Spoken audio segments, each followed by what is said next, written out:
为什么朱元璋后代的名字那么晦涩难认呢？明朝开国皇帝朱元璋小的时候，家里非常穷，可以说是吃了上顿没下顿。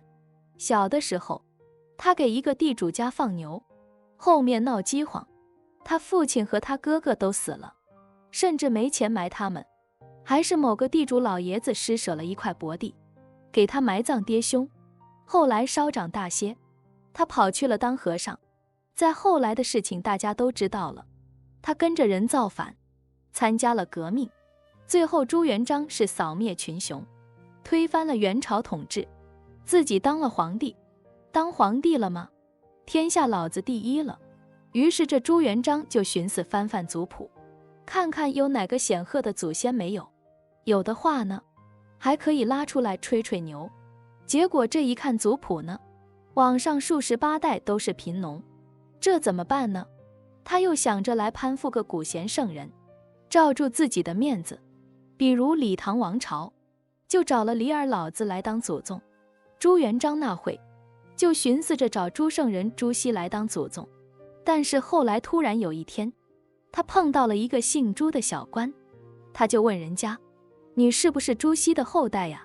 这小官连忙说：“不是，不是。”这朱元璋心里就寻思了，人家一介小官都不忘祖宗，不愿意攀附跟自己八竿子打不着的名人圣贤，咱怎么说也是个皇帝啊，更不能忘了祖宗呀。所以这朱元璋就打消了认贤为祖的念头，既然祖宗认不了了，那就得从自己的后辈抓起来。朱元璋从小没上过什么学，没什么文化，自己越缺什么，就要从后辈身上来找补。首先朱元璋就决定从名字做起，他大手一挥，给每个儿子每一个支系都安上了字辈，20多个儿子，20多个支系，按照不同的字辈传承，然后每一个支系后代取名字都得按照他的规定来进行。朱元璋这个奇葩规定，就是只要是皇帝的后代，名字当中的一个字必须要以金木水火土其中一个为偏旁，按照五行的顺序往下传承。这么一来，最开始的几代人都还可以，都能够找到对应的字，但是过了多年之后，这皇族的人可太多了。